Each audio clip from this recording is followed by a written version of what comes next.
Last night finished with 1 touchdown pass, led his team in rushing, but it wasn't the night he was hoping for. After the game, he addressed the way he felt. At the end of the day, I was able to play, and we didn't get the job done, so I don't think my injury, had an effect. I mean, of course, I could have been healthier, but I was healthy enough, and I was able to be out there. We just weren't able to get the job done. Still took some shots on that hip. And, he was not 100% tonight. He was working through it and made some really good throws, made some gutsy plays, kept us in the game there for a while. But he's an unbelievable player. I love him to death, and we're really going to miss him. He had an extraordinary career, and you like him not making an excuse of the injury last night. So, Dan, clearly, last night was not the night that Justin Fields was hoping it would be. But let's take a look at some of the reasons why he is going to hear his name called early the first night of the NFL draft. Yeah, first of all, can you be athletic? Can I use you to open up my playbook?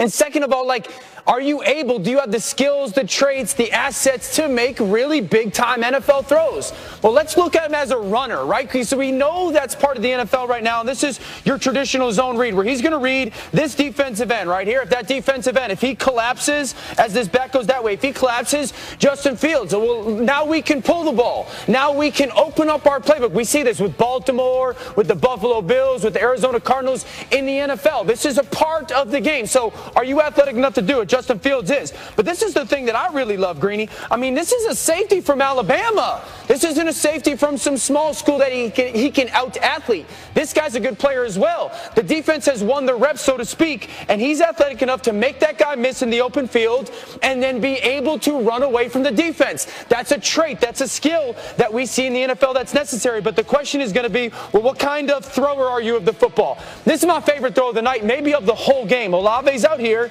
He's going to inside release and run a go route. His big tight end, Rucker, is going to go down the middle of that seam. Now, this safety right here is the read.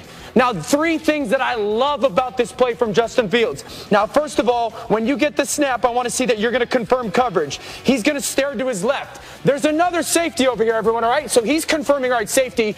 You stayed out over there. You didn't come to the middle of the field because that would change my read. So as he stays out there, he's confirming the coverage at the snap. And then he's going to come back and peek that coverage, all right? Now, he's going to put his eyes on that safety. I told you Olave's got that outside release go route, and here comes Rucker. What does this safety do? If this safety hangs towards the middle of the field, that ball is going to get kicked out to Olave on the go route. And if that safety goes outside where he's supposed to, I've got to work Ruckert on that seam. That safety's turning his hips. Okay, that safety's driving. Here comes Ruckert. This ball's got to go to Ruckert down that seam. Justin Fields, he's making his decision. Look, he's like, all right, that ball's going to come out of my hands. But this is the thing that I love. That's big-time coverage now. I don't care if it's flag football in Westport, high school, college, NFL. That's great coverage. You guys hear me say this all the time. Don't make all the throws. Make the right throw. This ball's got to throw over the top of that trailing defender. Look at this throw by Justin Fields. I mean, that is absolutely perfect. Rucker, big fella, get your hand up there. I love it. That's the perfect throw. So you see the ability to be an athlete, to be used in the run game, but also make the right read and throw at the same time. He's got the traits to be a big-time quarterback in the NFL. Absolutely, and he didn't run as much last night as he frequently has, at least in part, you have to believe, because of the injury. We will see. He will hear his name called early on that Thursday night. The question is how early. We'll have a lot of time to get ready for that. Meanwhile, Dan Graziano, let me come to you as we run the hurry-up around some big NFL stories. Let's start in Cleveland. What is their situation? Yeah, hoping to get some guys back from that COVID-19 list this week. Joel Bitonio, guard, Denzel Ward, the cornerback.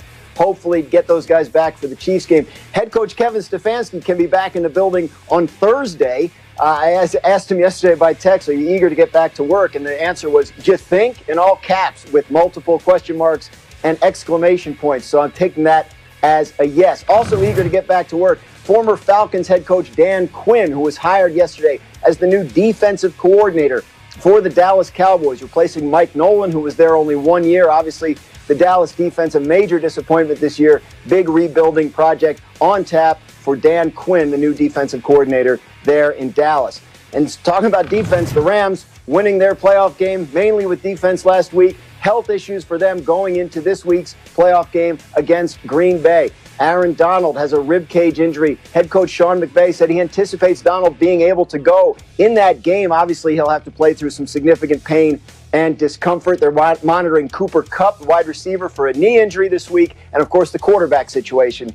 Jared Goff's thumb, John Wolford's neck. They'll get out on the practice field today and see where everybody is. Yeah, Goff had surgery on that thumb at this point 2 weeks ago and changed. So remarkable that he was out there last week at all. All right, Jeff, I want to come to you because earlier in this program, Dan Orlovsky said this was the worst possible matchup that Aaron Rodgers could have gotten in this round. A lot of that, of course, is based on Aaron Donald being so great in the middle of that defensive line. How much of a factor do you expect this injury to be in the game?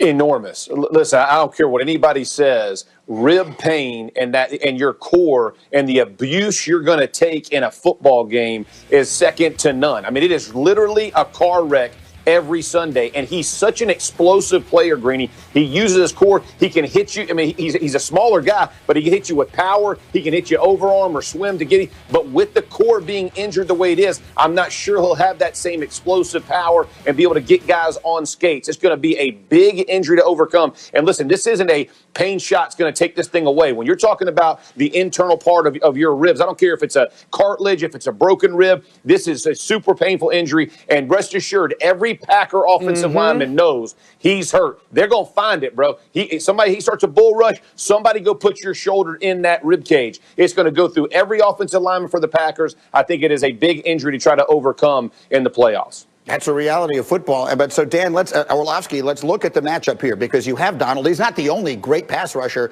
on that defensive line. And you have Jalen Ramsey, probably the best cover corner in the sport, to go up against Davante Adams. So you said earlier you think this was the toughest possible matchup Green Bay could have gotten. Yeah, so defensively, the two things that are what makes the Rams so great is they've got great communication and they play with the proper leverage. If they're supposed to be outside, they're outside. If they're supposed to be trailing, they're trailing.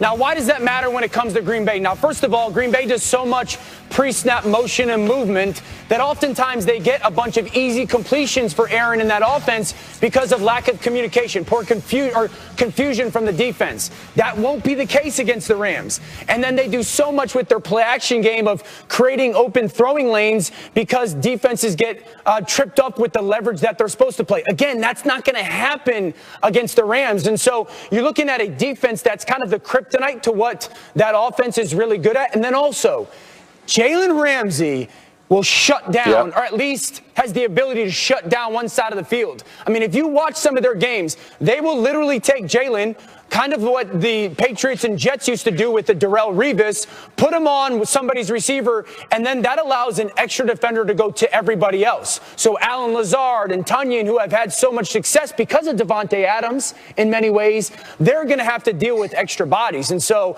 the matchup between Jalen Ramsey and Davante Adams is worth the price of admission.